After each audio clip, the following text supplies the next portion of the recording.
Bonjour, bonsoir à tous et à toutes et bienvenue dans C'est une bonne situation ça, le podcast fait par et pour des étudiants. Immotez pas vous. C'est une bonne situation, ça, Scribe. Knowledge is power. Je venais d'avoir mon bac, j'entrais à la fac. Je suis professeur de physique-chimie. On fait déjà des expériences à la pointe de la technologie. Mais quand tu penses, les profs aussi, ils ont été à l'école. Mais vous savez, moi je crois pas qu'il y ait de bonnes ou de mauvaises situations. Bonjour à tous, aujourd'hui on est avec Célian, président de Télé Sorbonne et un mec en or. Du coup je te laisse te présenter, du coup tu nous dis qui t'es, quel cursus du coup tu as fait. Quel est ton... Co-président, sinon ma co-présidente va me tuer sinon. Ah oui, coprésident. Merde, je vais me faire buter aussi. Ouais. Donc ton parcours, si tu as une activité à côté, si tu fais du sport aussi, si tu es dans une asso, etc. Du coup, j'ai un peu Tout spoilé, ça mais d'un vas-y. coup là. Ouais, vas-y. Ok. Et bonjour à tous, je m'appelle Célian, j'ai fait une école de cinéma avant ça, j'ai fait un BTS audiovisuel, après mon baccalauréat scientifique d'ailleurs. Un BTS audiovisuel pour faire de la réalisation derrière, directeur de photographie, chef opérateur, ce genre de choses, ce que je fais depuis 2 ans là en freelance. Et à côté de ça, j'ai commencé une licence d'histoire pour continuer un peu un parcours disciplinaire à côté, continuer à apprendre des choses et continuer à découvrir des connaissances, parce que en fait c'est un peu perturbant parce qu'à la fois je voulais faire, je vais deep tout de suite. Je voulais à la fois faire une formation très courte après le bac pour m'en débarrasser très vite et arrêter les études très vite, et en même temps je me suis dit à la fin des études, en fait il y a des trucs cool dans les études comme apprendre par exemple, et du coup ouais, et du coup j'ai voulu faire une licence d'histoire pour avoir des connaissances en plus. C'est un truc qui est facile à apprendre. Non, je vais dire ça, vous êtes en histoire, toi, je vais me faire tuer aussi. Ah non, mais c'est pas facile, je suis bien d'accord. C'est pas facile. Mais un truc que tu peux suivre, si tu rates une semaine, parce que justement, comme je suis en freelance, quand je taffe, je peux pas aller à la fac. Si je rate une semaine, c'est pas grave et je peux récupérer une période historique et continuer les cours, quoi. Donc ça, c'est mon parcours scolaire. Mais je t'ai jamais vu sur le campus. Si, Alors, en fait, on l'a vu en début d'année de l'année dernière et après, il venait plus. ouais. Ouais, mais en fait, il y a eu les grèves après, puis j'ai taffé, j'ai eu un très gros contrat avec une boîte, donc je suis plus venu pendant un mois, et puis après, j'ai lâché un peu le truc, et puis j'ai continué un peu les cours de temps en temps, quoi. Et puis j'ai eu Télé Sorbonne, dont je me suis occupé, quoi, cette fameuse association d'audiovisuel de la Sorbonne. Mais qu'est-ce que c'est ça? Tu peux nous en dire? Je rigole. De toute façon, on va venir sur l'assaut après. En fait, 50% de nos invités, c'est l'EMA, 50% c'est Télé Sorbonne. Donc, Et parfois, il y a les deux. Tu vois. Voilà. Ah bah clairement. Et donc, à part ça, tu fais une activité sportive ou artistique? Oh, merci beaucoup, de l'artistique, c'est mon métier, tu sais. J'essaie de te sauver, mais putain. Pardon, ok, recommence la question, pardon, je suis là. Et est-ce qu'à côté de ça, tu fais une activité sportive ou artistique? Ouais, carrément. Là, depuis 5 ans, je fais de la musculation en salle. On va me dire que c'est pas du sport, il y a des gens qui sont là, tu fais de la muscu, cool. Moi, je fais de la muscu, d'accord. Ça va faire 5 ans, là, genre même plus, je me suis inscrit quand j'avais 15 ans, donc ça va faire 6 ans. Et c'est trop cool, c'est utile pour ce métier, parce que c'est tellement lourd à soulever tous ces trucs. Oh putain, mec, oui, je vais m'y mettre bientôt là. C'est terrifiant. Hein. Je peux dire qu'en BTS Images, vu que t'es vraiment là à soulever les projecteurs, des énormes caisses de matériel, des pieds lumière qui font 15 kilos, et il y a vraiment ce truc de le matériel pèse tellement lourd. Mais c'est un truc hallucinant, je pense que ça coupe des gens. Ça a traumatisé en fait. Mais ouais, mais vraiment, enfin, faut se mettre à plusieurs, t'as des énormes caisses, c'est hallucinant. Et Ouais, non mais tu sais que là, juste avec le son, juste avec Ça t'a la perche, traumatisé, voilà pourquoi. juste avec la Ouais. perche toute la journée là, vraiment on a fait 4 journées déjà de tournage là sur le tournage qu'on fait avec Rebecca le week-end. Ouais. Toute la journée genre vraiment non-stop, mais la perche, j'ai aucune endurance dans les bras, j'ai l'impression. Ouais, c'est épuisant.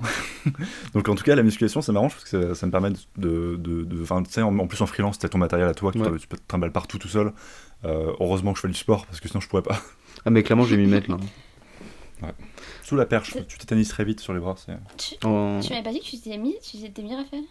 Non, je t'ai dit qu'il fallait que je m'y mette. Attends, c'est deux choses Évidemment. différentes. Pourquoi t'as choisi ce BTS, pardon? Il y a un truc dans les études de cinéma, c'est que soit on fait une université, soit on fait une école privée, soit on fait un BTS. En gros, il y a 3 choix. Si on veut faire des études là-dedans, parce que évidemment c'est un métier qu'on peut faire sans avoir fait d'études, plus ou moins difficilement. Mais en tout cas, le BTS, ce qui m'arrangeait le plus, enfin ce qui m'a le plus intéressé là-dedans, c'est qu'on fait beaucoup de pratiques, et en plus c'est un BTS en alternance, donc à la fois tu fais des cours, on était à 32 heures semaine il me semble, t'as 2 semaines de cours, 2 semaines de pratique, t'es dans une boîte, tu travailles directement, t'as des projets à côté, donc c'était vraiment ça qui m'intéressait, c'est vraiment pouvoir pratiquer directement, et faire une formation courte, au bout de laquelle t'as un métier, quoi, parce que le problème de l'université par exemple c'est que tu fais très peu de pratiques, t'apprends beaucoup de choses en théorie, mais à la fin t'as un métier, mais qui est moins un métier pratique, moins un métier de chef opérateur, moins un métier où tu touches une caméra, où tu fais vraiment de la lumière, où tu fais vraiment de la pratique, quoi. Donc le BTS c'était pour ça, c'était pour faire des choses, pouvoir tourner, pour apprendre un métier concrètement, pour avoir de contacts, pouvoir bosser avec des ingé sons, avec des monteurs, avoir une formation la plus complète possible, et finalement c'était ce qui m'intéressait le plus. Et puis en alternance en plus t'as l'avantage du coup d'être directement en boîte, et puis enfin, normalement si tu fais une alternance t'as aussi ton école qui est payée, t'as une rémunération à côté, donc c'est pas mal. Je conseille un BTS. Ah, donc pendant ton BTS, il a directement été payé par l'alternance que t'as fait? Alors moi j'ai fait le choix de pas faire ça. Normalement tu fais ça effectivement, normalement tu es en alternance, tu fais tes 2 semaines en entreprise, et en échange à la fois ils te payent ton école, donc ils te payent les 7 000 € par an à peu près, et en plus ils te versent une rémunération qui est de 700 € par rapport à ta tranche d'âge en gros. Ah, c'est pas mal. Ouais, c'est pas mal. Franchement c'est pour ça que c'est une très bonne solution, parce qu'en plus par rapport à une école privée que tu vas vraiment payer 7 000 € par an pendant 3 ans, bon ça fait un peu cher, il faut supporter ça. BTS c'est entièrement payé, t'es trop bien. Et tu penses que sur le CV, ça vaut la même chose ou pas? Ah, complètement, oui, parce que l'avantage aussi, c'est que c'est un diplôme d'État comparément à une école privée comme l'ESRA, que j'adore, il y a des gens qui très bien l'ESRA, même si c'est une petite guerre avec eux. C'est que c'est un diplôme d'État, donc en plus tu peux continuer les études sur une licence, un master, un truc comme ça. Donc voilà pourquoi le BTS. Ok. Et du coup, bon, je suppose qu'il y a beaucoup de choses à dire, mais est-ce que tu aurais un élément que tu pourrais citer pour les choses que ton cursus t'a apporté? Ouais, un peu une vraie connaissance du métier, dans le sens où c'est un BTS privé, donc en fait c'est pas des vrais professeurs enfin c'est pas des vrais professeurs, c'était pas des professeurs de l'éducation nationale, donc c'est vraiment des professionnels du métier qui sont en tournage en semaine et qui viennent un jour par semaine, qui se débloquent un jour pour venir en cours. Donc c'est des gens qui sont encore vachement actifs dans le métier, qui t'apprennent, enfin qui continuent de faire des vrais projets concrets, c'est pas des gens à la retraite qui sont là, on fait un complément de retraite, je vais enseigner en BTS. Donc c'est vraiment des gens qui sont dans le métier. J'avais un très bon prof qui était comment on dit, qui est chef machinot, qui est une des références de chef machinot en Île-de-France, qui a tourné sur tous les courts-métrages de Cyprien par exemple. Sympa.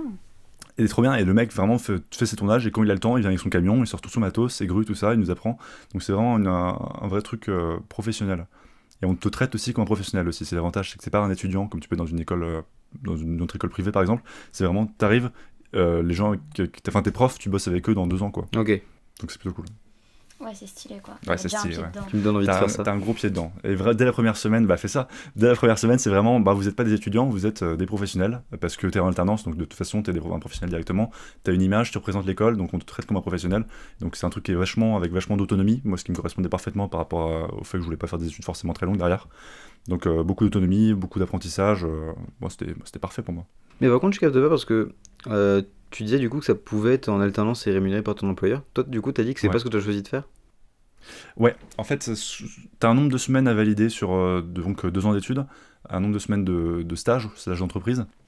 Soit effectivement tu prends un contrat professionnel, donc tu fais dans une entreprise, tu fais une alternance, 2 semaines de cours, 2 semaines de stage, enfin de contrat pro là pour ma formation d'école. Mais le problème c'est qu'en fait tu t'engages soit sur 1 an, soit sur 2 ans, et que tu tasses dans la même boîte. Donc c'est un truc que tu peux faire si ça te fait kiffer. Moi ça me faisait moins kiffer de travailler pour une même boîte pendant 2 ans, parce que mon but final c'était pas forcément d'être employé, cadreur dans une boîte, ou c'était souvent des trucs genre cadreur à la télé, cadreur sur un plateau, assistant monteur, tout ça.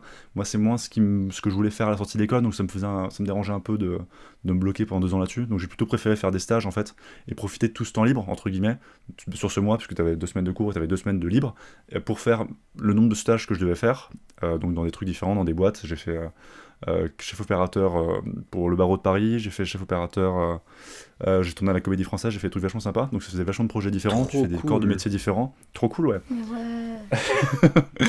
et moi je préférais vraiment faire ça plutôt que m'enfermer pendant 2 ans dans un truc. Donc effectivement ton école elle est pas payée, donc il faut que tu trouves une source de revenus autre, donc c'est pour ça que j'ai commencé à travailler aussi, j'ai commencé à travailler les week-ends et tout ça pour pouvoir payer l'école, parce que ça coûte quand même un sacré bras.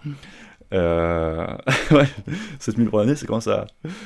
Et voilà, je voulais faire des stages à la place et travailler, et puis j'ai pu faire des trucs différents. J'ai pu faire un stage, j'étais community manager chez BFM, oui, chez eux, tu mais m'avais chez dit BFM Télé pendant 3 mois. Après j'ai travaillé pour eux sous une autre forme de contrat.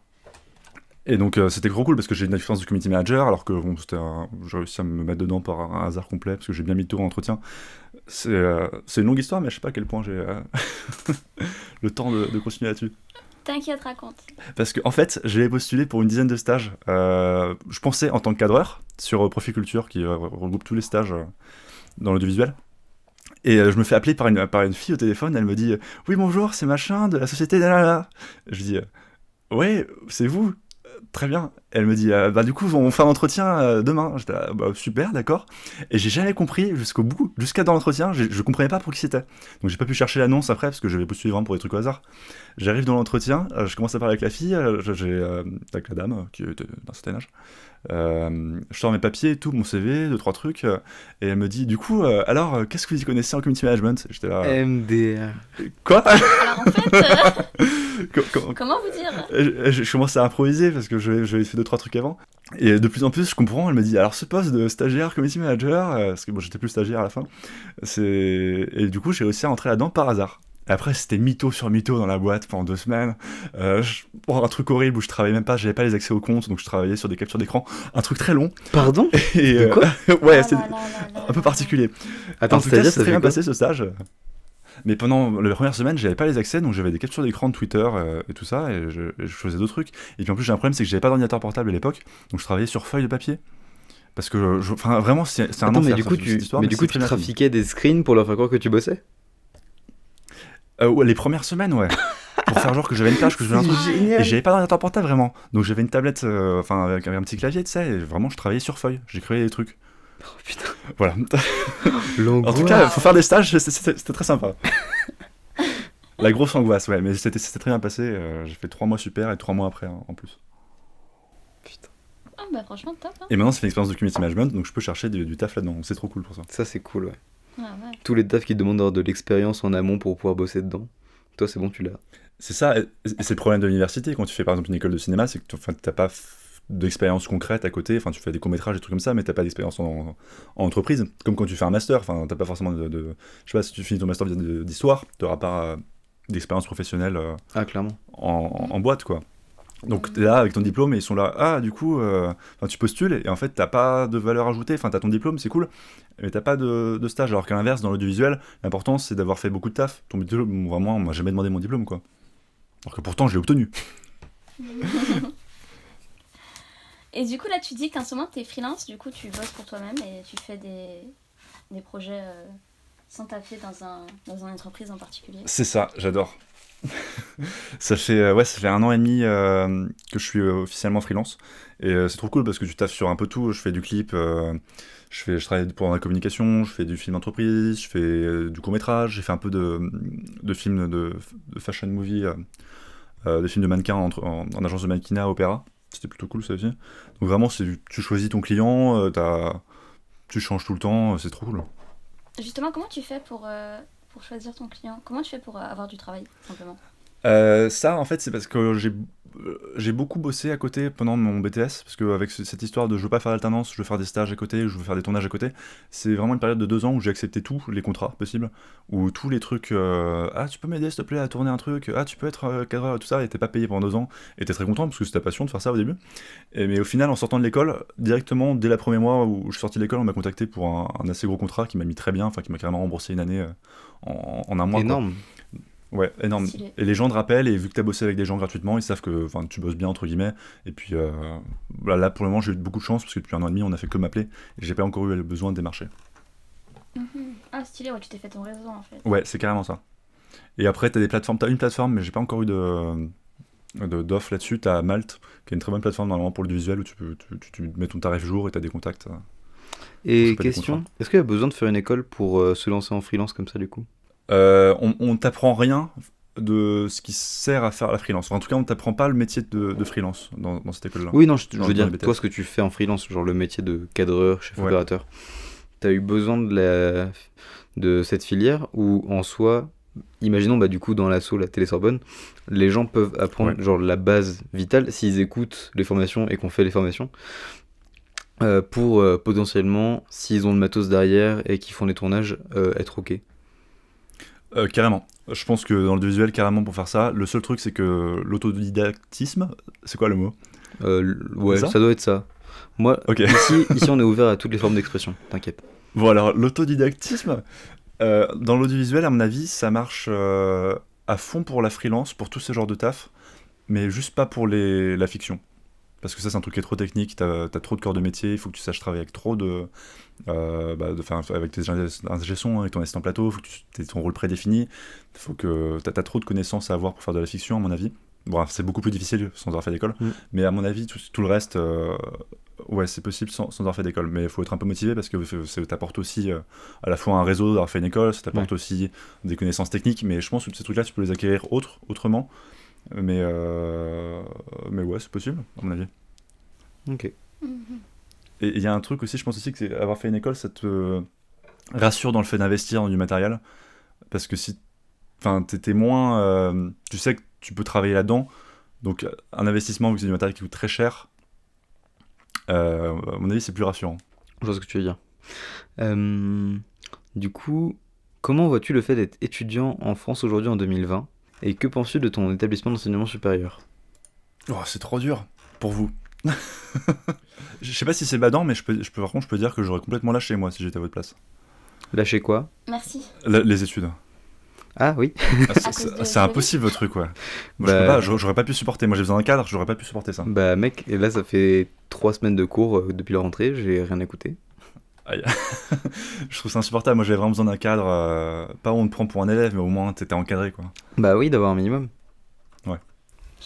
Et c'est bien la question que tout le monde se pose. Quid de ta chaîne YouTube? Quoi? Quid de ta chaîne YouTube? Quelle chaîne YouTube? Tu veux dire ma chaîne YouTube personnelle? Lâche un blaze. Non, je lâche aucun blague. Mais alors, par contre, ça m'a aidé. Oui, je pense que ça m'aide dans mon taf encore actuel. Je suis très content d'avoir commencé ma chaîne YouTube quand j'avais 10 ans, d'accord, en faisant des vidéos Minecraft avec mon meilleur pote Alexandre, qui habitait en face de chez moi. J'avais une voix, j'avais pas mieux en plus. On a fait 2 ans de vidéos sur Minecraft. Après, j'ai ouvert une chaîne secondaire où j'ai fait des vidéos sur Dofus pendant 2 ans. Et après, sur pas Call of Duty, l'autre, Battlefield, et après Minecraft. Et moi, je pense que ça m'a pris beaucoup, tu vois. Ça m'a pris le montage. Et, en fait, sans déconner, au niveau des effets, avoir fait ça t'apprend vraiment à tes animations de texte et le montage tout court. Et en fait, arrivé au BTS, j'avais déjà beaucoup de notions de montage par rapport à d'autres camarades de classe, camarades de promotion, collègues, qui avaient aucune notion de montage et ils se retrouvaient être juste cadreurs, quoi. Donc je suis très content d'avoir fait ça avant. Et en plus, ça m'a ouvert des opportunités. J'ai pu aller pendant assez longtemps, pendant 2 ans, j'ai pu suivre des formations audiovisuelles au YouTube Space Paris. Trop bien ça. Oh. Trop cool parce qu'il y avait des formations en montage, des formations au tournage, des formations à la lumière, du repérage. Et en fait, je suis arrivé avec un bagage technique à mon école grâce à ça. Puis en plus, tu fais des contacts, tu rencontres des gens. J'ai eu des dons sur Twitch, trop cool. Sérieux? Ouais, j'avais été Twitcher pendant un moment. Non, ça je savais sur pas. Minecraft. Ouais, bah Wow. en 2017, et en fait, j'ai plein d'anecdotes qui vont être trop longues. Je faisais ça, et j'avais des donations trop bien, parce que en gros, je tournais à 50-100 viewers par jour. Et Nice. ça faisait j'avais eu en gros 700 € de donations, et c'est trop cool parce que c'est mes premiers investissements, c'est grâce à ça aussi. Putain. Et pourquoi t'as arrêté du coup? J'ai arrêté parce que j'ai grandi, quoi. Non, parce qu'après il y avait le bac, et après il y avait les études, ça prenait trop de temps, et puis c'est assez compliqué de tourner, de gueuler dans sa chambre tout seul. En appartement, c'est un peu relou. Avec les parents à côté, ouais. Exactement. En fait, ça me faisait un vrai frein, et je tournais la vidéo que quand il y avait personne chez moi, donc assez rarement, donc c'était un peu compliqué. Et c'est trop cool ces trucs-là parce que trop bizarre encore, mais grâce à ma chaîne Twitch, j'avais une journaliste de RFI qui m'avait contacté sur Twitter, alors que j'avais 100 personnes sur Twitter, et qui m'avait dit oui, alors on cherche à faire une interview avec des youtubeurs et des twitchers, est-ce que vous êtes chaud pour passer à RFI? J'étais là, à mort. Mais trop stylé. Et Anaïs, on interviewe une star là en fait. On a une célébrité là. Est-ce que t'as ramené le champagne? C'est trop marrant parce que c'est disponible en podcast maintenant, c'était passé vraiment sur RFI. En plus, RFI c'est une grosse radio parce que ça passe en Afrique, ça fait beaucoup d'audience, je crois. Et je suis passé avec des gens qui étaient moyennement connus à l'époque, et maintenant tu regardes qui c'est, et en fait, c'est tous les potes de Lena Situation, c'était eux. À la base, je les connaissais pas ces gens-là. Enfin, il y a Antonin, tout ça, je crois qu'il s'appelle Antonin. Mais MDR. Donc je suis le petit con au milieu de tout ça qui est en train de parler de alors l'audiovisuel multiplateforme, le crossover. Enfin, trop bonne expérience aussi. Puis j'étais passé sur notre radio aussi à cause de ça, donc trop cool. Putain, on parle vraiment avec une star. Waouh. Non, mais pas une star, mais c'est juste qu'en... Non mais c'est trop stylé en fait que t'aies autant d'expérience. Mais en fait, c'est parce que Ouais. j'ai commencé à faire du taf, genre vraiment tôt. J'ai l'impression de m'auto-saucer là, c'est fou. Mais non, c'est Mais, vrai. Factuellement, t'as mais commencé comme tôt. C'est vrai, t'as juste Bah, 13 ans. dès le lycée, je faisais vachement d'audiovisuel à côté parce que j'étais un des seuls mecs de mes potes à avoir une caméra. Du coup, j'ai tourné pour des associations, j'ai tourné pour des trucs un peu sympas. J'avais fait des vidéos pour la Cité des Sciences et de l'Industrie Oh. dès le lycée, et puis même au centre de création numérique, des trucs comme ça, parce que bah, t'as une caméra, t'as envie de faire un truc, et en fait, au fur et à mesure, j'ai fait pas mal de trucs à côté. C'est pour ça que je suis arrivé avec un truc où maintenant je peux travailler, parce que les gens avec qui je bossais quand j'étais au lycée, ils me rappellent encore, parce qu'ils sont là, ah bah c'est bien passé quoi. Trop cool ça. Ah oui, on allait te demander, est-ce que tu envisages de partir à l'étranger pour faire une partie? Alors du coup, non, c'est tes études, mais pour bosser ou quoi. Enfin, là en ce moment, c'est peut-être pas les meilleures conditions, mais est-ce que tu envisages de Ouais. partir à l'étranger?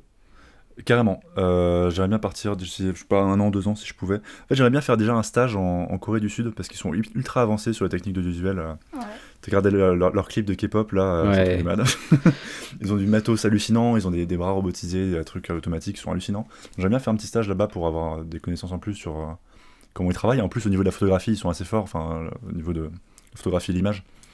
T'as qu'à regarder 2-3 films coréens qui ont bien marché récemment. Avec Parasite dans le titre par exemple. Putain, mec. Ils J'en ont des parlais esthétiques hier, folles, même. ils ont des techniques cinématographiques qui sont folles quoi. Donc j'aimerais bien faire un Ouais. petit stage là-bas. Et sinon j'aimerais bien partir un peu aussi à Londres pendant 1 an. Ça me ferait bien kiffer de pouvoir travailler un peu là-bas. Quand tu étais petit, comment est-ce que tu imaginais les études supérieures? Et est-ce que c'est mieux ou est-ce que c'est pire? Quand j'étais petit...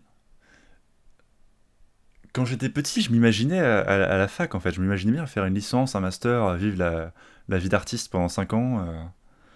Ça avait l'air très cool, mais en fait, plus je me suis rapproché de cette période où tu choisis ce que tu fais en études supérieures, plus je me suis dit, à la fac, ça me correspond pas en fait. Trop long, parce que j'ai kiffé mes années collège, lycée, tout ça, mais vraiment au lycée, je me suis dit, bon, au bout d'un moment, je sais ce que je veux faire, parce que je voulais faire de l'audiovisuel. J'ai pas envie de me faire 5 ans d'études en plus, je veux travailler assez rapidement, donc autant faire des études courtes. Donc finalement, je m'imaginais vraiment faire des études longues il y a longtemps, et plus je me suis rapproché de la date finale, puis je me suis dit, bon bah, faisons des études courtes quand même, et travaillons rapidement. Je suis dans ce voilà. dilemme là. Est-ce que je lâche ma licence d'histoire pour aller en audiovisuel ou pas? Bah, valide là, c'était encore 1 an. Bah ouais, il me reste un an, Moi, je vais la pensais valider. à la valider, mais Parce que j'ai plein de potes qui ont fait des trucs comme ça, qui ont fait des L2, des L3 même sans les valider, et en fait ils se retrouvent avec 0 diplôme maintenant. Ils ont 21, 22, 23 ans, et enfin c'est un peu dommage pour eux. Non, parce qu'ils non, mais se je vais retrouvent valider. rien à écrire quoi. Mais ce qui me saoule, c'est que après avoir validé ma L3, du coup, j'aurais quasiment 22, je crois. Attends. Non, j'aurais 20. Merde. Non, j'aurais 22, ouais. Et après, si je repars en BTS audiovisuel, ça fait beaucoup quand même. Hein. C'est pas grave parce que honnêtement, moi la moyenne d'âge de ma classe c'était 25 ans. C'est-à-dire qu'un de mes meilleurs potes maintenant, il a 31 ans. Il s'est reconverti, il avait fait un master en marketing avant, il avait taffé pendant 5 ans, il lui a dit ah bah en fait c'est pas ce que je voulais faire de ma vie, et il s'est reconverti en BTS, et j'avais plein d'amis qui ont fait des Trop des stylé. L3 cinéma, des masters cinéma qui sont en fait reconvertis en BTS parce que c'est une formation courte et que c'est la vraie formation, en fait c'est la seule formation où tu apprends vraiment le métier en 2 ans. Donc c'est jamais trop tard, honnêtement. Moi j'étais le plus jeune de ma promo, tu vois. Ok, bah mais t'as donné la ref d'ailleurs, genre le nom de ton école ou de ton lycée, je sais pas où t'étais. J'étais à l'EMC, l'école de multimédia et de cinéma, c'est à Malakoff. Il y a beaucoup de gens qui ont détesté, mais moi ça me correspondait parfaitement. C'était un truc où t'étais très libre parce que t'avais des cours et tout, t'avais tes horaires, mais en même temps, vu qu'on te considère directement comme un professionnel, à l'inverse d'autres BTS où t'es juste un étudiant pour eux, ou même t'es juste un portefeuille, tellement ça coûte cher. Là c'était vraiment... enfin, c'était cool, t'avais la liberté, tu pouvais emprunter du matériel, surtout ils avaient un beau stock de matériel. Dès que t'avais un projet pro, enfin un projet perso, tu t'envoyais un petit mail au directeur avec ton scénario, il disait bah ok vas-y fonce, et tu pouvais emprunter le matériel que tu voulais pendant un week-end, et c'est ça qui était trop cool dans cette école là. C'est pour ça que j'ai choisi aussi. Donc le MC, moi j'ai bien kiffé, il y a des gens qui ont moins kiffé parce que ils étaient un peu trop libres, donc ils se sont un peu tournés les pouces, et au final au bout de 2 ans ils se sont rendus compte qu'ils avaient rien appris, ou alors qu'ils avaient pas chopé le coche, ou ils avaient pas eu le BTS, parce que c'est un truc quand même assez compliqué à avoir. Enfin, je crois qu'il y a 50% d'obtention. Donc moi le MC très, très sympa.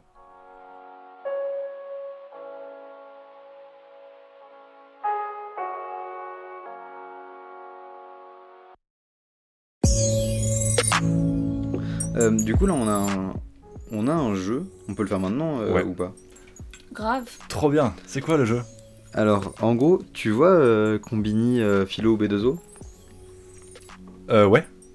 Et bah on fait un peu la même. Bon, du coup, vu qu'on n'interroge pas des philosophes, on est plus genre lettres ou street. Genre, soit des références littéraires, ça peut être aussi bien des discours politiques que des écrits de Machiavel. Soit putain, c'est ok. du rap. Et du Ok. coup, tu dois savoir si c'est l'un ou l'autre. Et si t'as la ref, c'est encore mieux, mais Anaïs choisit des trucs tellement durs que je pense que je les aurai pas, et moi, on n'en parle pas de moi. Ok, je me concentre, ça marche. Pour ma défense, j'ai pas pris de café et j'ai fait une séance de muscu de 2 heures ce matin et j'ai fait un Oh, le mec se vante. Oh, le mec se un vante. jogging d'1 heure ce soir avant le couvre-feu, donc je suis un peu claqué. Tu commences, Anaïs, ou pas? Ouais. Allez. Du coup, faire confiance aux hommes a tué mon espérance. Là, je dois voir la référence là. Là, t'es censé dire si c'est littérature ou street selon toi. Ah, ok. Attends, vas-y, redis là. Faire confiance aux hommes a tué mon espérance. Ça, c'est 100% street, ça a l'air on dirait du SCH. C'est 100% street, mais c'est du Youssoufa Oh, ok. dans Polaroid Experience. Ok. À toi, Raphaël. Ah putain, c'est vrai qu'elles étaient longues les miennes. Ouais. Titre. Oh. La voie qui mène à la lumière passe toujours par les ténèbres. Là, c'est du philo, ça. Et non, c'est du street. Ah ouais. C'est C'est qui Hunter, un jeune rappeur qui commence, dont Ok, son d'accord. titre Liste Noire. Ok. Voilà. Bah du coup t'es une grosse merde à mes yeux. Oula, désolé, je crois que tu m'entendais pas. Toujours plus, l'escalade de la violence. Vas-y, du coup à toi Anaïs. On en a que 4 hein. Ouais, Ah, t'inquiète. dommage. Plus j'aime l'humanité en général, moins j'aime les gens en particulier comme individus. Mais bien sûr, c'est les frères Karamazov. Je connais un peu, quoi. C'est ça.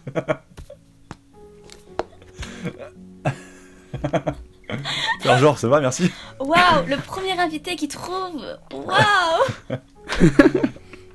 Ah, ça me va. Ah, ça va être excellent. Alors à moi. Ok, c'est bon. Rien ne s'est arrangé, mais il reste les fleurs, malgré tous les miroirs que tu mets aux éclats. C'est de la philo, ça. Alors c'est pas philo, mais oui c'est littérature, c'est Navo. Où ça? En fait il a un site, il a un blog où il publie de la littérature qu'il écrit, genre de la poésie ou des petites nouvelles. Ah, je sais pas du tout. J'aime ouais. bien Raphaël comme tu dis Navo, comme si les gens sont censés savoir qui c'est. Mais je- tout le monde moi, doit je connaître disais, mais, Navo normalement. Je sais pas qu'il avait un blog. Navo aka Bruno Muschio aka le co-auteur de Ken Kojandi. Tu regardes un bon moment? Bien Bah sûr. grave, Ah, c'est on est trop deux auditeurs. Ah, bah, Tu sais que j'ai c'est pas bon. eu le temps encore de regarder l'épisode de dimanche, mais. Moi non plus. Moi non plus. On est tous trop actifs par ici pour regarder les trucs quand ils sortent. Bah, c'est ça. Vous peut-être, moi non, moi je dors, c'est tout. Enfin, et j'essaie de sauver ma moyenne catastrophique, c'est tout. Ah. Mais... Bah franchement, c'est pas mal. Même si t'avais une, comment dire. J'en ai Ouais. une sur 4, non? Non, 2 sur. J'ai eu les citations Non, en tout t'as cas. trouvé. J'ai eu t'as les trouvé un. frères. Vérifiowski. T'en as trouvé quasiment tous. Enfin, t'as quasiment tout bien Trop cool. segmenté. Voilà.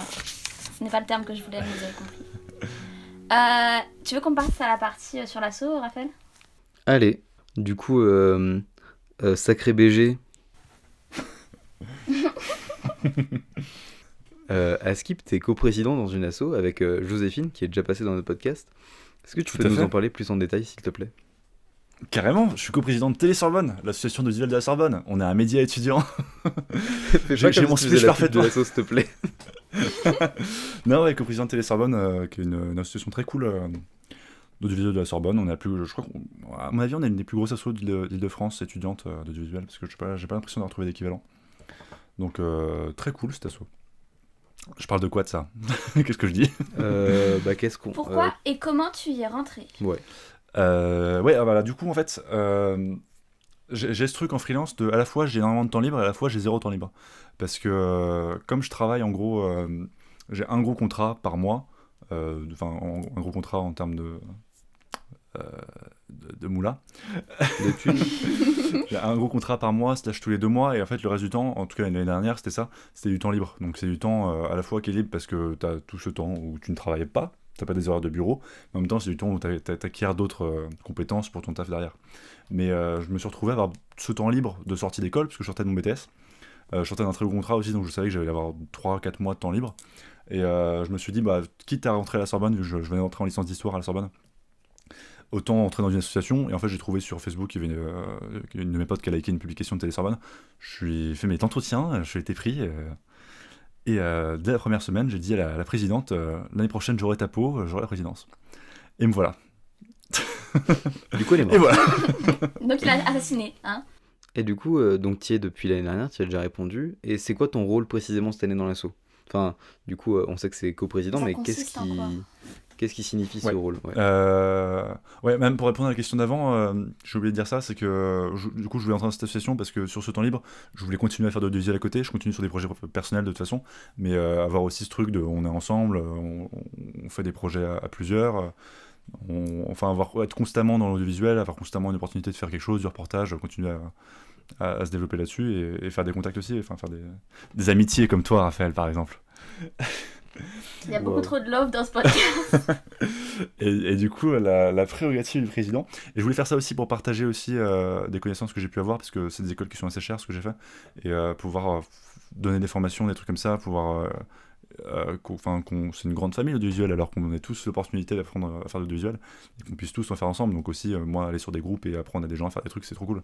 Donc c'était aussi cette dimension là que j'ai voulu continuer, poursuivre, un synonyme que j'ai pas en tête, pour être président, pour aussi pouvoir faire ça, partager l'audiovisuel et avoir ce truc de t'es à la Sorbonne, t'as envie de faire de l'aide visuelle, mais t'as pas forcément fait la bonne voie, ou tu tâtes à en faire, tu fais d'autres études, tu veux faire un peu de visuel, tu veux faire des études d'histoire, tu veux devenir journaliste, donc tu vas faire de l'audiovisuel à un moment dans ta vie, va à Télé Sorbonne, tu pourras apprendre un métier, tu pourras te faire des potes, tu pourras toucher du matériel gratuitement, quoi. Donc je voulais partir là-dessus. Donc en gros, moi ce que je fais à Télé Sorbonne, c'est que je fais plutôt, j'ai ma coprésidente Joséphine qui gère plutôt tout ce qui est administratif en fait, parce que c'est des parties qui m'intéressent un peu moins. Elle fait tout ce qui est administratif et moi je fais plutôt on fait d'autres trucs, on fait des trucs en commun mais sur nos parties respectives, et moi je fais plutôt de l'encadrement de membres, on va dire, la formation, veiller à ce que tous les gens qui veulent, si t'as un projet tu puisses le faire, quoi. Donc tous les jours je me réveille, j'ai 30 messages de gens qui me disent « Célian, comment on fait ça ? Comment on fait ça ? Comment on achète ce matériel-là ? Comment on règle la caméra ?» Et vraiment tous les matins je me réveille, je suis là « Oh putain !» Mais ça me fait kiffer, j'ai dit que je voulais faire ça cette année. Donc je voulais vraiment faire ça pour faire dans l'encadrement, pour que tout le monde ait son opportunité de faire quelque chose, et encore plus cette année où les gens n'ont aucun lien social, où tous les L1 sont arrivés à la fac et peuvent absolument pas... se faire des potes, aller en soirée, c'est un truc qui est ultra important cette année dans une asso, et que je voulais qu'on offre un maximum de place cette année, tant qu'on peut les encadrer. Et moi, j'ai mon temps cette année, entre ma freelance, j'ai du temps, quoi. Donc je me dis, autant prendre des gens, et apprenons tous le visuel ensemble. Et offrons l'opportunité à tout le monde tout le monde, il y avait 500 candidatures. Mais d'apprendre un truc, quoi. Bon, c'était très flou ce que j'ai dit, là. Faudra couper là-dedans. T'inquiète. Est-ce que tu comptes retenter l'expérience dans une autre asso ? En fait, plus l'année avance, moins j'ai de temps libre, qu'il y a du temps libre que je mets dans Télé Sorbonne, mais l'année dernière c'était vraiment, j'ai pas de contrat, je fais Télé Sorbonne. Là, cette année, j'ai un peu plus de contrats et j'ai un peu plus de projets à côté, donc je commence un peu plus à avoir du mal à jongler entre Télé Sorbonne et mon taf à côté. Donc l'année prochaine, je vais rester membre, je vais arrêter la présidence, parce que c'est beaucoup trop de taf, beaucoup trop de travail. Surtout pendant les grandes vacances, il y a beaucoup trop de travail de préparation qu'on a fait ensemble. Hein. De toute façon, normalement, c'est qu'un an la présidence. Ouais, tu peux réitérer l'expérience, quoi. Oui, tu peux te présenter, ouais. Trop de taf. Mais après, trop de taf. Vous nous aviez déjà dit l'année dernière avec Joséphine que vous étiez président une année et après vous voliez vers d'autres cieux. C'est ça. Donc je vais rester membre juste pour être là, et je pense que je continuerai à faire les formations peut-être. Ouais. Et j'aimerais bien aussi m'occuper peut-être des after-movies, je vais voir comment je fais, parce que j'aime bien, ça me fait kiffer de faire ça. Est-ce qu'il y aura des soirées l'année prochaine ? J'espère, ouais. J'aimerais bien, je sais pas, je vais proposer d'être respo, after-movie, on sait rien.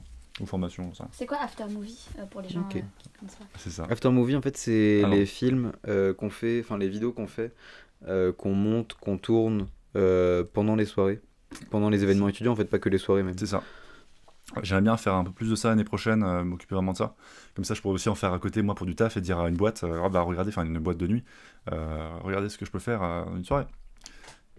Et l'année prochaine, du coup, Télésorbonne en tant que membre, et peut-être que, du coup, vu que j'aurai moins de temps libre et que j'ai l'impression que j'ai de plus en plus de taf, donc peut-être qu'il faudra que je me remette sur des projets personnels là. Soit je vais pas faire d'assaut, soit il y a une asso de cheerleader à la Sorbonne qui a l'air trop cool. Wolfpack, j'aimerais bien tenter. C'est les cheerleaders de la Sorbonne, et elles font des shows à toutes les aux matchs de rugby et tout ça, avec des pompons et tout, et des chorégraphies. Et j'aimerais bien devenir porteur là-dedans, ça me ferait kiffer. Ou alors Sorbinous, qui est une association de bière, où ils font des marathons et des dégustations d'alcool. D'ailleurs, sur le Covid, tu parlais un peu vite fait de ça, mais Oui. comment ça se passe l'assaut avec le Covid? C'est si compliqué. Mais on s'y attendait. En même temps, on était conscient de la chose, à la fois de recruter autant de gens, ce que ça impliquait, mais en même temps, faut qu'on puisse produire quoi, du contenu. L'assaut avec le Covid, on fait de notre mieux. C'est un peu chiant parce que t'as plus les événements présentiels, donc les gens peuvent moins facilement tisser des liens, donc ils tissent leurs liens sur les tournages. Par exemple, le tournage de la fiction que vous avez fait, c'est là où les gens se sont fait des potes, ou sur les petits tournages de c'était top. reportage, l'émission, c'est quand tu fais des duos, quand tu fais des trios, les gens se font des potes. Donc ça ralentit vachement tout ce processus de se faire des amis, se faire des amis à la fac. Mais après, moi je trouve ça cool dans le sens où on propose quand même une alternative au fait de juste rien faire. Avec beaucoup d'associations cette année qui sont absolument paralysées parce qu'ils n'ont pas l'occasion de faire des choses, même des associations Ouais. de Sorbonologie, l'association des œnologues de la Sorbonne, ils peuvent pas faire Ah, d'éducation, putain, ouais. quoi, donc tu fais un zoom tous les 2 mois où tu bois une bouteille d'alcool en zoom, quoi. Waouh. Non, c'est ce qu'ils font. Ouais, c'est ce qu'ils font. Ça s'appelle être C'est alcoolique. grave triste. Ouais, c'est ça. Ouais, c'est ça. Wolfpack, les cheerleaders, elles font aucun show, elles ont annulé leur saison. Les B2 en parlons même pas, ils sont largués, quoi. Et- Bah après, les B2, tu vois, ils essayent de faire quand même des trucs. Genre, je sais que Axio, ils ont Ouais. le Axiopidon, ou je sais plus comment ça Ouais, s'appelle. carrément. Mais je trouve ça cool qu'ils sauvent les meubles en faisant des événements comme ça. Mais effectivement, ils sont à une capacité ultra réduite par rapport à ce qu'ils peuvent faire normalement. Parce que tu m'étonnes. leur fonds de commerce, c'est les soirées. Comparé à juste des apéros pas toutes les Si, semaines, c'est mais ça. toutes les 2 semaines, je crois, Ouais. avec une centaine de personnes. Bah là, tu passes à des trucs sur Discord avec peut-être 20 personnes, je sais C'est pas, ça. c'est tendu. Hein. Donc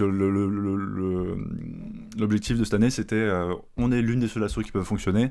Alors on fonctionne, on en profite comme ça. Les gens sont quand même des potes, ont un rapport social au moins, ont un travail, sont pas juste là déprimés chez eux à rien faire. Ils peuvent aussi aller faire du reportage pour nous, peuvent aussi aller avoir des images à montrer, avoir une bande démo, avoir de l'expérience professionnelle, s'occuper. Et on fonctionne, on continue, et en fait l'asso là elle fonctionne plus ou moins, enfin on arrive quand même à sortir des vidéos, on arrive quand même je pense à sortir 3-4 Ouais. vidéos par mois, ça fonctionne comme ça peut. Il y a des gens qui ont lâché, mais bon, ça c'est, on est forcé quoi. Mais c'est les respos les respos de nos 4 pôles qui prennent une grosse partie de la charge de travail quoi. Raphaël peut témoigner. Ouais, un témoignage de Raphaël. C'est vous qui tanquez beaucoup tout ça, mais bon, je suis content parce que les gens peuvent quand même, s'ils veulent faire un projet, ils peuvent faire un projet quoi. Quand t'es membre, t'as Ouais. un reportage à faire, si tu veux faire un reportage, tu mets un message, tu peux faire ton reportage quoi. Ça, je trouve ça important. Qu'est-ce que ça t'apporte au quotidien d'être coprésident de Télésorbonne? Cette année, plutôt des responsabilités que du pur fun. Hein. Parce qu'il y a beaucoup de choses à gérer. Vraiment, je me réveille, j'ai 10 notifications, on a 50 conversations, il y a tout le temps des gens qui ont besoin d'un truc. Je me déplace à chaque fois qu'il y a un tournage, je me déplace à notre local pour récupérer le matériel, leur passer et tout ça. Donc ça fait beaucoup de travail en plus. Mais après, bon, je me suis engagé là-dessus. Moi, ça me fait kiffer d'une certaine manière. C'est du travail, c'est du temps en plus et tout ça. Mais moi, c'est pour ça. Enfin, j'aime bien partager ça, une passion avec les gens. Donc ça, c'est cool. Après, en temps normal, je pense que ça apporte beaucoup plus de choses que cette année, quoi. Mais après, moi je suis très content. Hein. Et du coup, en termes de charge de travail, tu quantifierais ça comment?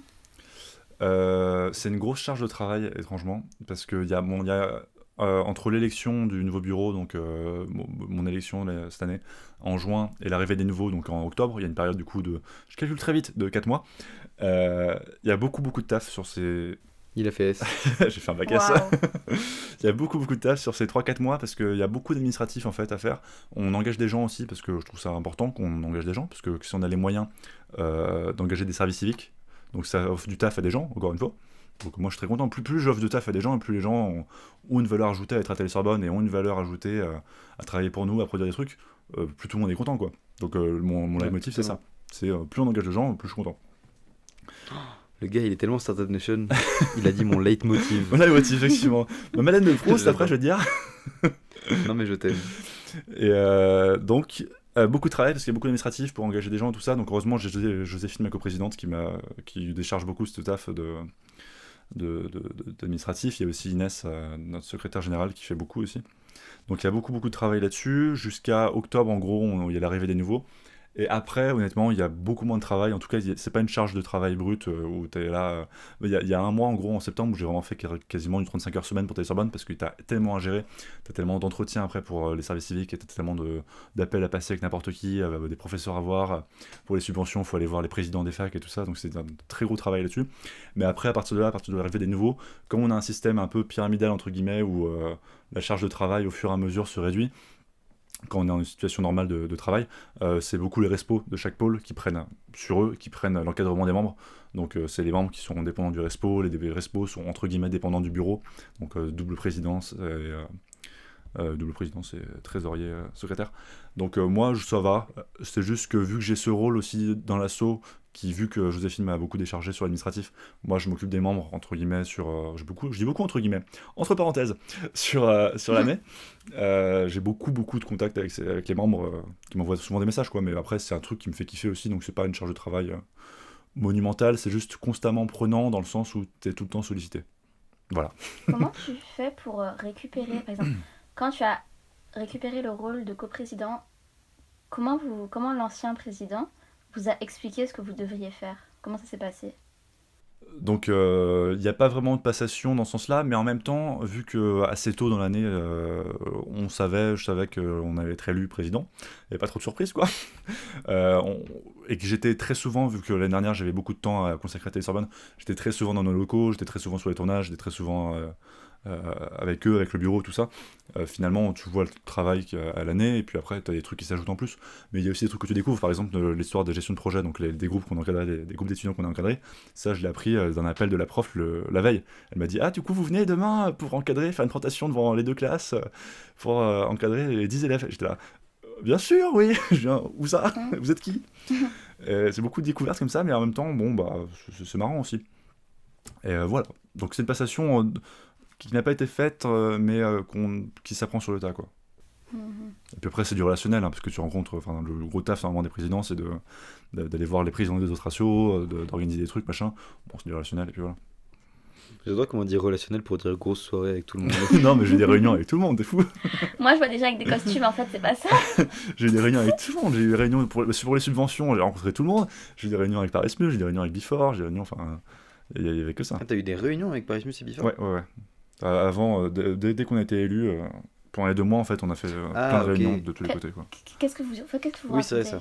Là, on parle des projets dans l'année, on parle de comment on coopère entre associations, comment on est censé fonctionner ensemble, un peu de tout, quoi. Puis après, il y a du perso qui s'ajoute au truc pour lier des amitiés, puis bon, voilà. Et puis surtout que dans l'asso, alors, je pense que ça s'applique un peu à tout le monde parce que je constate que les gens qui veulent vraiment faire de l'audiovisuel, bah en fait, on compte pas les heures qu'on consacre à l'asso. Genre, il n'y a pas de charge de travail précise parce que tu t'en mets autant que tu veux, en fait. Après, c'est du fun, évidemment, aussi, mais je pense que c'est important d'avoir l'audiovisuel dans l'histoire. Bah ouais. Enfin, c'est bien que ce soit le dénominateur commun un peu de tout le monde. C'est ça. Ceci est une transition. Là, on passe d'une partie à une autre. Voilà. Ok.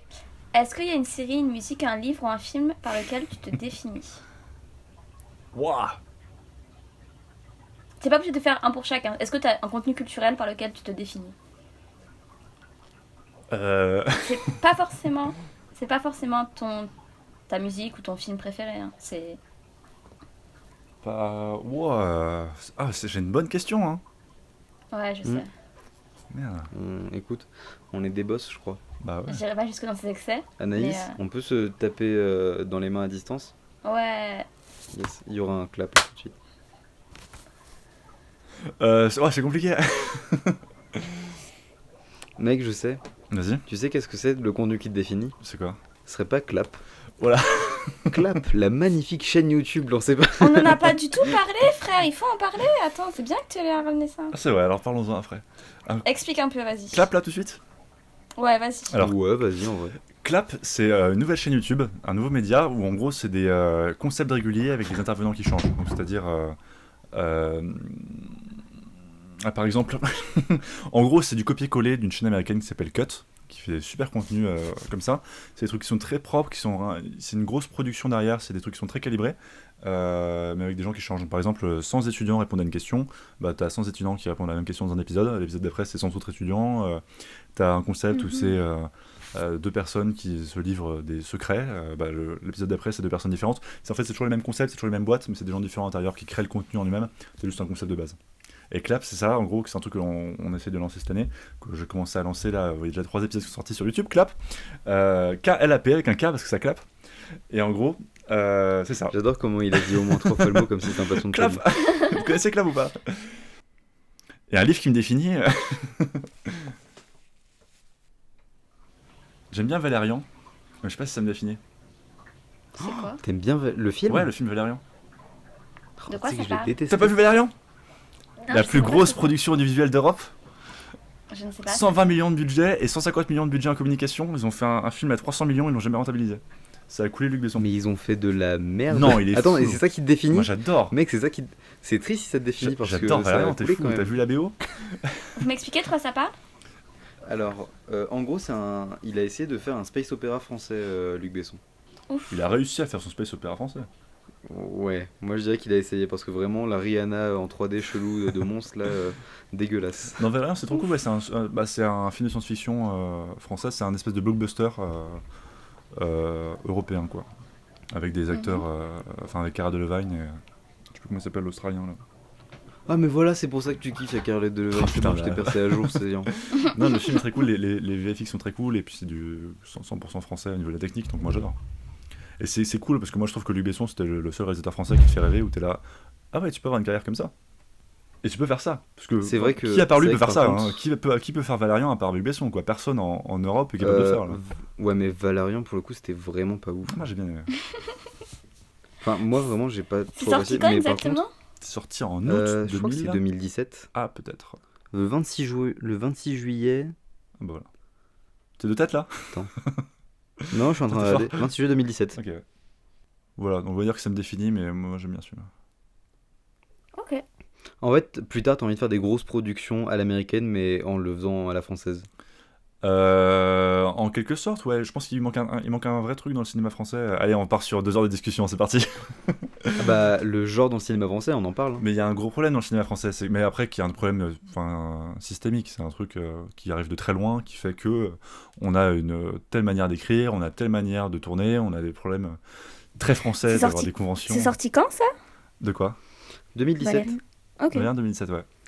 Et on a un gros problème dans le cinéma français de l'écriture aux techniciens, aux heures de travail et tout ça, qui font que, bah, tant mieux on est protégé, mais en même temps ça tire les productions vers le bas, quoi, tout le système. Et moi ce que je veux faire, c'est des productions, pas à l'américaine, mais un espèce de genre français, avec des belles productions, quoi, des productions un peu à la britannique, quoi, à la BBC. Ah d'ailleurs, je peux dire ça aussi, c'est que j'ai un plan sur 10 ans de ma vie. Ah, Vas-y, Trop bien. raconte. Non, moi ce que je veux faire, c'est 50 freelance, comme je suis actuellement en train de le faire, pour faire du contact, pour faire travailler sur des métiers différents, apprendre. Parce que tu fais aussi du son, tu apprends énormément de choses que j'ai pas appris en école, que tu apprends sur le terrain en plus. Avoir du relationnel, avoir un ensemble de choses. Et au bout de ces 5 ans, donc vers mes 25 ans, réussir à ouvrir une boîte de production. C'est aussi des productions du visuel qui travailleraient plutôt dans la publicité, je pense, et dans le clip. Mais surtout la publicité, ça m'intéresserait. Et faire genre 50 boîtes de production, et au bout de 5 ans, avoir une espèce de source de revenus fixe, autonome, en quelque sorte, de cette boîte de production avec des employés, des trucs comme ça, avec des gens. Et vers 30 ans, pouvoir avoir ce truc, me dire, ok, bon bah je suis calé, j'ai ce truc qui fait de l'argent, je peux faire des trucs qui m'intéressent, parce que la publicité c'est génial. Et en même temps, à partir de là, je peux commencer à faire de la fiction et essayer de développer une série, ce serait plutôt sympa. Un petit truc sur Amazon Prime en 2030, ça me ferait kiffer. Bah écoute, mec, il y a la question la plus importante Ok, du podcast qui arrive là. T'es prêt à la recevoir? T'es bien assis? je suis bien assis, ouais. T'es sûr? Ouais. À mes yeux, t'es debout là. Bon, c'est pas grave. Alors, pardon, ok. Oh, c'est bon, je suis assis. Quelle couleur de dragibus préfères-tu? Les roses. oh, coup Bah, dur pour Raphaël. Non, Pourquoi parce que moi, tout ce que me dit Saillant, pour moi, c'est que du love. À la fin, Parce que c'est toi Bah, qui l'as mis en en fait- rose et tout, donc Ouais. j'aime bien. En fait, ce qu'il y a, c'est que je fais une enquête sociologique Ouais. très sérieuse où je demande aux gens quelle est leur couleur de dragibus préférée parce que j'ai une Ouais. théorie comme quoi Oh, la les verts, en fait. majorité... Ah ouais? Ouais. T'es trop indécis à mes yeux là.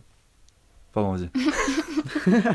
Non, mais je disais, pour moi, les gens en majorité préfèrent les noirs et les bleus. Oh non, pas les bleus. Je les mange Ah tous, hein, mais je suis moins fan des bleus, moi. Et les noirs? Les grands dragébus bleus, je suis... Non, tu vas couper, tu vas faire un extra à côté. Oh, moi, j'aime pas les... Écoute, Célian, il reste une question, après on passera aux recommandations. Du coup, je vais laisser Anaïs te parler. Ok. Célian, Oui, dis-moi. qu'est-ce que tu ferais si tu n'avais pas peur? J'ai peur de quoi, moi? J'ai peur de rien, moi. Moi, je casse des briques avec mon front, moi. Bien sûr. Si j'avais pas peur, moi, la seule peur que j'ai, c'est que je suis un peu... j'ai peur du vide. Ah, J'ai plus le nom. C'est quoi le nom? J'ai plus le nom de comment tu... attendez, t'as le vertige. Attends, c'est quoi? Ah, voilà, le vertige, c'est ça. T'es le vertige. funambule. Non, c'est l'inverse. Non, le vertige, le vertige. C'est l'inverse. Non, celui qui marche sur le... Ouais. Moi, j'ai le vertige, alors je suis un peu moins fan des attractions fortes. Et, comme j'ai des problèmes cardiaques en plus, je suis un peu moins fort des... T'as des problèmes cardiaques? attractions fortes. Ouais, j'ai une malformation cardiaque. Qui fait que ça me fait moins kiffer de faire les attractions grandes, quoi. Et bah écoute, du coup, on passe aux recommandations de la fin. En gros, chacun on recommande un objet culturel, que ce soit de la BD, du cinéma, une chaîne YouTube, un Insta. Tu recommandes ce que tu veux, même si tu veux recommander un contenu que toi tu as fait, tu nous balances ce que tu veux. Je vous recommande... J'aurais dû y réfléchir parce que c'est toujours la question que vous posez en plus. Oh, et en fait, j'ai ma vraie recommandation. C'est une chaîne YouTube américaine qui s'appelle The Nerd Writer. Comment tu dis? Nerd Writer? Ok. Ok, c'est ça. C'est une super chaîne YouTube américaine qui fait... je pense que c'est américain. Je ne veux pas me dire qu'on est, mais en tout cas anglo-saxonne. Qui fait des analyses de films, des analyses de peinture, des analyses... Enfin, c'est hallucinant. Il faut des découpages, du montage. T'as une vidéo parfaite sur Rembrandt. T'as une vidéo exceptionnelle sur Parasite aussi, qui analyse le montage. Ça a l'air hyper Tu cool. vois les films différemment. C'est hallucinant, vraiment, faut regarder. C'est des vidéos qui font 5-7 minutes. C'est avec beaucoup d'infographie, c'est très bien monté. Il n'y a aucune facecam, c'est vraiment que de l'image. Et c'est vraiment hallucinant ce que tu peux apprendre dessus. Donc je vous recommande The Nerd Ok. Writer. À toi, Raphaël, tu recommandes quoi? Alors, ouais, Et vraiment. Rembrandt, hein. Moi, je recommande une autre chaîne YouTube. Attends. Ça s'appelle Ici Ami-Plan. En deux mots. Genre ici, plus loin, Ami-Plan, A-M-Y-P-L-A-N-T. C'est en description. Et c'est une chaîne YouTube, en gros, d'une meuf qui est rentrée en études d'informatique et qui a plein de réflexions. Donc, autour, on va dire, de l'informatique, mais pas que. Ça y touche quand même toujours un peu de loin et c'est toujours pertinent et intéressant. Genre elle a fait une vidéo sur le darknet comme tout le monde, mais je trouve qu'elle aborde vraiment pas de la même manière que, j'allais dire vraiment pas différemment, bah si du coup différemment, vraiment pas de la même manière que les autres, et elle parle vraiment de son rapport au trash dans la vidéo. C'est hyper cool. Elle a fait une vidéo aussi sur, en gros un peu en mode vlog, mais beaucoup plus de réflexion que vraiment d'images de paysages, sur pourquoi elle passe beaucoup d'heures sur Instagram. Du coup je me sentais visé. Ok. Bref, c'est regarderai. vachement cool. Moi, je vais vous conseiller la saga littéraire, je précise, The Witcher, parce que la série Respectez-vous, respectez-moi, hein, Ah. que du coup j'ai terminé pendant les vacances post-partielles. Et elle est excellente. Franchement, si vous aimez, j'ai l'impression d'avoir à nouveau 12 ans, qui est l'époque où je lisais de la fantasy. Et si vous... Est-ce que t'écris Non, des j'ai jamais fanfictions ça, les fanfictions, non. Mais la lecture, oui, de la fantasy, oui. Et du coup, si vous aimez Ok. la fantasy, les histoires de magie, de sorciers, de monstres... Je le pitch très mal, mais c'est vraiment bien. Et ça a été... Comment? Et t'as pas aimé la série? Non. T'as pas aimé la série? Enfin, il y a des bons éléments dans la D'accord, série, moi, mais ils ont un peu roulé sur l'histoire. Donc j'attends les prochaines D'accord, saisons ok, ouais. avant de juger. Mais lisez. C'est 7 tomes, enfin 8 livres, 7 tomes. Donc en fait, il y a un tome qui est un peu... comment dire, il n'est pas dans la trame de l'histoire principale, donc vous n'avez pas besoin de le lire pour comprendre l'histoire principale. Mais voilà. Et franchement, c'est trop bien. Et j'ai kiffé. Et franchement... Bref, et c'est rempli de plein de choses. Il y a de l'action, il y a de l'aventure, il y a des réflexions sur le destin, sur notre place dans le monde. C'est vraiment bien, c'est trop bien. Et ça a été écrit avant Game of Thrones. Donc, voilà. Donc c'est top, D'accord, ok. allez-y, lisez-le. Si vous aimez la fantasy, vous allez adorer. Voilà. C'est ça. On vous remercie d'avoir écouté. On remercie Célien d'avoir bien voulu pourquoi t'en as- participer. C'était un épisode hyper intéressant. Et en fait, on s'est Merci rendu à compte qu'on a vous. reçu une star. Voilà. Pas du tout. On vous dit de rien. Merci de Ça fait l'invitation. hein. plaisir. On vous dit à la prochaine. On vous aime, on vous estime. Ciao. Ciao. On vous remercie d'avoir écouté cet épisode. Vous aurez tous les liens de ce qui a été abordé dans la barre d'infos ou sur la page du podcast. Ce podcast est rendu possible grâce à la contribution de la Maison des Initiatives étudiantes, du soutien de la mairie de Paris et de la faculté de la Sorbonne. Merci.